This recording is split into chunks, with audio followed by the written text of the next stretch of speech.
Hello my beautiful friends, what's up and welcome back to the Loosely Bound YouTube channel. Today I'm going to be sharing part 2 of my Amazon book haul. I split this book haul into 2 parts just because I ordered so many books and I didn't want to make a 30-minute long book haul video. So make sure you check out part 1, which is going to pop up right up here for you. Also, remember to give this video a thumbs up and go ahead and subscribe to the channel and turn on notifications so you never miss a video. And just like in every video, all of the links for the books that we're going to be talking about today can be found right down below so you can easily find and order those for yourself if something catches your eye. One of the first books that I added to my cart is The Invisible Life of Addie LaRue by V.E. Schwab. I've heard so many wonderful things about this book from friends, from other people on YouTube, on Goodreads. This book has just been appearing everywhere. I didn't really know what it was about, but then I looked it up before I ordered it, and it does sound like it's going to be a super good book. The Invisible Life of Addie LaRue talks about a girl named Addie that makes a bargain to have everlasting life in exchange for no one that she meets being able to remember her. Then 300 years after she makes the bargain, she goes into a bookstore and somebody recognizes her. So to go 300 years without anybody remembering who you are, and then all of a sudden someone does remember who you are and they have met you before, seems like it's really gonna shake some shit up. And I just think this book, it can't have gotten all of the hype without being a really good read. Addie LaRue comes in at 442 pages, so it might take you a little longer to get through it, but hopefully with a compelling story, it won't feel like it drags on and on. But I'm just really hoping that Addie LaRue lives up to all of the hype. The next book I grabbed is A Stranger in the House by Shari LaPena. This one actually came as a recommendation from a personal friend of mine, and I trust her opinion so much when it comes to book recommendations, so I have high hopes for this one as well. A Stranger in the House follows a woman named Karen that one night gets a weird phone call that sends her racing out of the house, and then she doesn't remember anything after that. It seems like everyone has different ideas about what may have happened, and since Karen can't really remember herself, a lot is up in the air.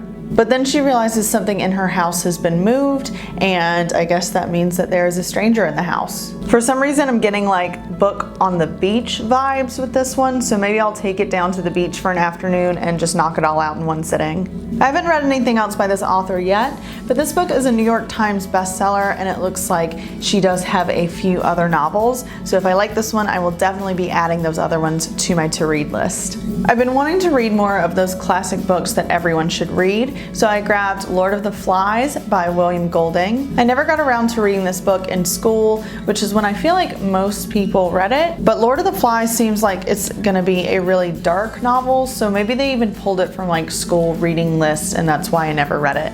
Lord of the Flies covers a group of boys that get stranded on an island, and the first few days they're super excited. They're all alone there with no parental control, and they can do whatever they want to do. But after the novelty of being completely alone wears off, order seems to collapse, and it just gets wild from there on out. Suzanne Collins, who is the author of the Hunger Games trilogy, actually said that Lord of the Flies is one of her favorite books ever, and she reads it every couple of years, so I'm positive this is gonna be a good one. The font size in Lord of the Flies is a little bit smaller, but page-wise, there's not a ton of pages in this book.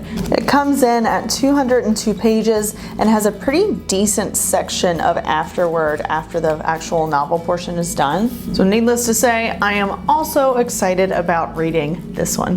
Then I got The House Next Door by Darcy Coates, which if you've watched any other video on the channel, you've probably heard me talk about Darcy Coates before.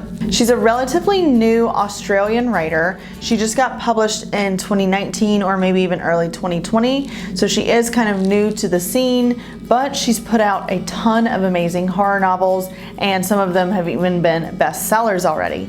A large portion of Darcy Coates' plot lines follow haunted houses, ghost stories, spirits, and things of that nature, which is completely right up my alley, which explains why I love these books so much. The House Next Door is no exception. It deals with a woman who lives next to an abandoned house, and slowly the house starts to seem to be waking up. A bunch of weird stuff starts happening, and she has to kind of figure out what is going on with this house next door and hopefully not let it affect her life too much. I will definitely let you guys know how The House Next Door goes for me, but if you haven't read anything by Darcy Coates, absolutely add her to your list right now if you're a fan of horror novels at all, because she's a freaking queen. I love her so much already.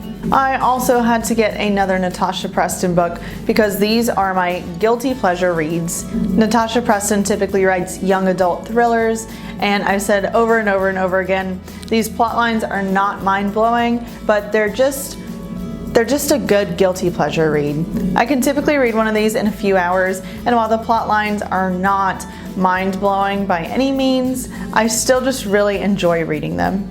The plot of You Will Be Mine is a group of friends are partying in a house. They're getting ready to go out, I think, but before they leave, the doorbell rings and a mysterious envelope is left waiting on the porch, which is addressed to one of the friends. Inside of the envelope is an anonymous and ominous note.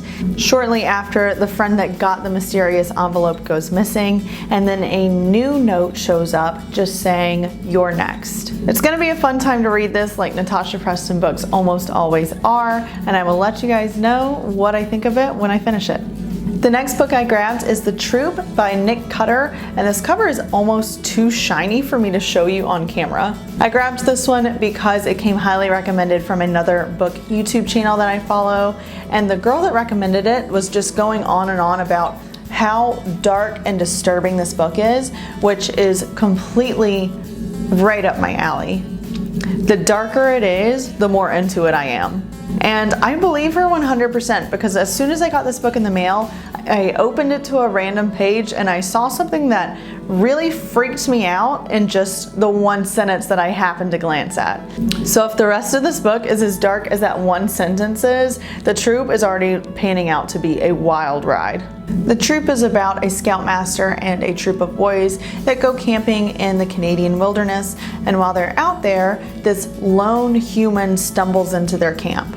The intruder seems to have some kind of bioengineered disease or is a carrier of something, and I'm assuming that it's going to infect the rest of the troop. I could just be making that up, but that's just my assumption for where this book is going to go. And I seriously cannot wait to read this one just to see if it's as dark as I've heard it is, and fingers crossed, I really hope it is.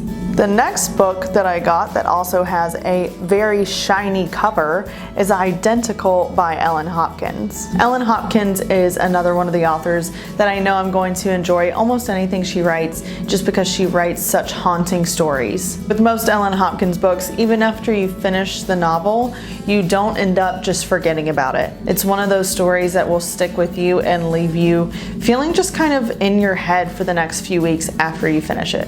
She also writes in a really cool prose style of writing, so it's not filled with corner-to-corner text, but she writes in these poetic almost paragraphs that really give you an inside view to what the characters in her books are thinking. Ellen Hopkins books always look very intimidating and like they're going to be massive, but when you actually think of how they are written, there's a lot of pages, but the pages are not filled with text, so don't be intimidated by these by any means, because I can almost guarantee if you like any raw stories, you're gonna like the Ellen Hopkins books. Identical follows two identical twins that seem to have some daddy issues. One seems to not be getting enough attention and the other one is getting too much attention in that way, if you catch my drift. It already just seems like it's going to be a gut-wrenching story, and I weirdly am excited to read this too.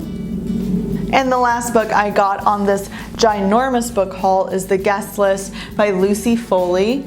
I haven't read anything else by Lucy Foley before, but The Guest List is another one of those books that was coming highly recommended from absolutely every direction. It's got a cute little sticker on the front saying that The Guest List is in Reese Witherspoon's book club, which is a pretty big honor, and The Guest List is also a New York Times bestseller. From what I understand about the plotline of The Guest List, it's that timeless story of the guests end up going to a secluded island mansion for a party, and one of them inevitably ends up dead. It's a murder mystery where they're trying to figure out who has committed this murder before anyone else ends up dead.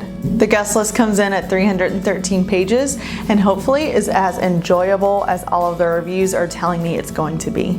And that's it, guys. That wraps up my two-part Amazon book haul.